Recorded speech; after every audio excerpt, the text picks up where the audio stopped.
Hello and welcome. Today we're cranking out another tutorial, quick one this time, how to draw snails. Same as last time, we're going to break it down into a couple of core components that you'll be able to use as a blueprint for slapping these guys on just about whatever. And after that initial example and explanation for said example, we'll move on to a larger drawing that incorporates all of the stuff that we learned. That's where you'll learn how to make the most beautiful snails, how to make your snails better than everybody else's snails. And I don't just mean by a little bit, I mean by a lot. People will start recognizing you on the street as the snail guy. It'll be so good that it might be a problem. So let's get into it. Take a moment to envision the concept of a snail within your mind. It should be so vivid that when you close your eyes, you can still see it. Now, we're going to take that snail and we are going to chop it up into four parts. This tutorial is actually kind of a double tutorial because this first part here, the body, if you just stop there, you get a secret animal, the slug, the second best gastropod.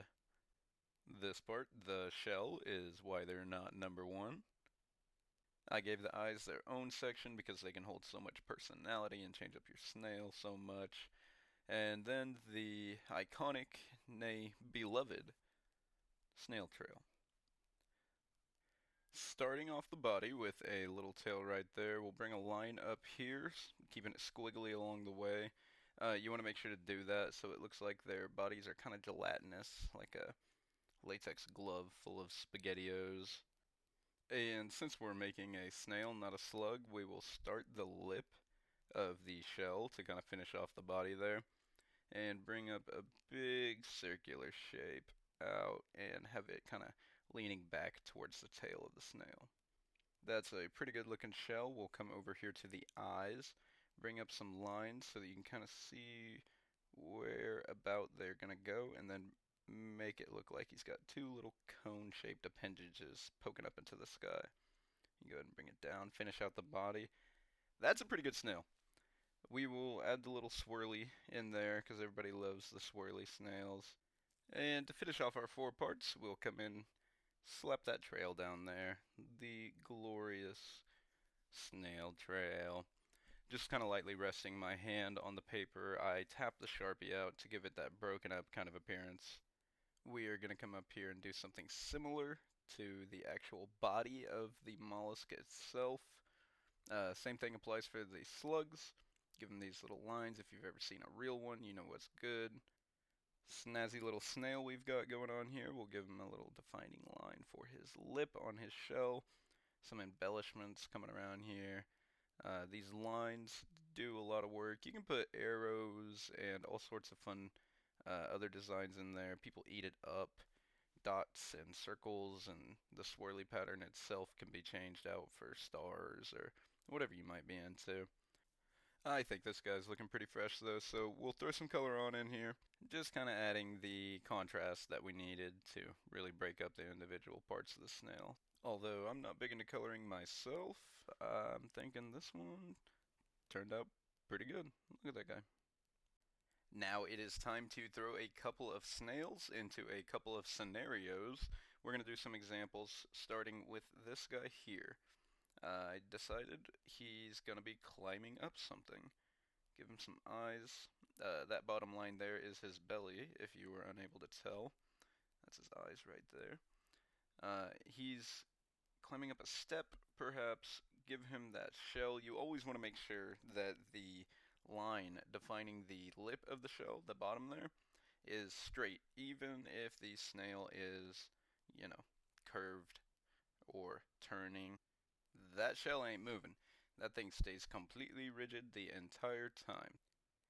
Now we've got it all topped off there. We'll come in, do a little design. Not like a Gary style swirl, but just a little swirl going on there. Those scratches there are going to be the foundation of his brand new home, his little stump home. Give him a flower. He's going to love it. Just a little bit of scenery to enjoy. Snails are well renowned for their ability to enjoy scenery and take their time doing things. It's a virtue of theirs what some might call slow, we in the snail community call methodical, and it is one of our shining characteristics, what sets us apart from the masses. Anyways, we are doing in some grass here. We'll get to another snail here in just a second. I just want to kind of get some scenery going.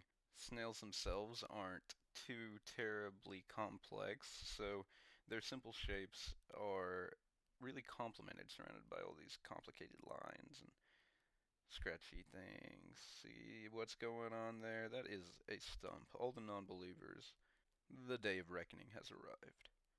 We're bringing those lines up. The little swirly on top really solidifies it as a log, but bringing out some of these to kind of make it look uneven, it gives the impression that there's like roots growing out of it in different directions. It makes it look more natural. It feels a little odd to try to not be perfect whenever you're drawing your lines, but you'll get used to it. The fluidity of your strokes are more important than how straight any given line is. It'll all come together in the end. This guy's looking pretty lonely, though. I would say we should probably give him a neighbor. We're gonna start this one with the shell, bringing that big old kinda circular shape around. You never want a perfect circle, or else, like I said, it's gonna look unnatural. Do another low key pattern. Maybe they're cousins. Gonna bring this guy's eye up. How about we? Yeah, they're cousins. We're gonna have this guy wave with his little eyeball. They don't have hands, so if they're holding something, I don't know what scenario you would be drawing a snail holding something, but they might have to do it with their eyes. Consider it. He is saying hello, giving a little hey there, saying hi to his buddy. He lives over there on the log. This guy, though, he's in low income housing. This is just gonna be a mossy rock with the snail economy in shambles. It's all he could afford, mouths to feed back home, bills that need to be paid. Snails, contrary to popular belief, they do have bills that need to be paid.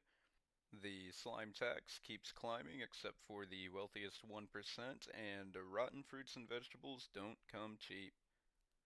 Um, anyways, we're gonna go ahead and do a tree back here to give these guys some shade. It'll also serve to start filling up the background, taking up some of that eye space. These are leaves, more leaves. Bring down our first branch, our second branch, and the trunk. Perfect. We'll start closing it up to kind of make it look like one cohesive object. We are using a lot of little scratchy lines in this piece. This isn't a good thing or a bad thing, it just means we're gonna have to balance it out some way, somehow, so that it doesn't just kind of all merge into one mess of scribbles. And in order to combat that, we're going to add some more scribbles, finish out this tree. Really, with trees, unless you're going to go through and draw every single individual leaf, it has to be made of scribbles. Ooh, look at that root coming out there.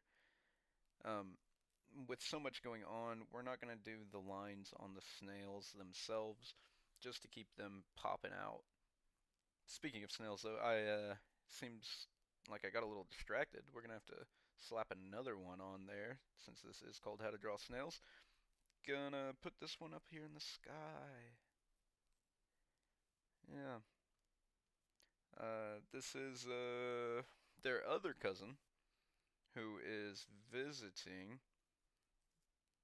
Snails don't have the capacity to drive vehicles, so this guy is coming in hot via parachute. We're gonna do a little circle, ovally shape right there, and bring down these lines. They don't have hands, hence the apprehension to get behind the wheel of a vehicle. It makes sense. I'd probably be in the same shoes as them if they wore shoes.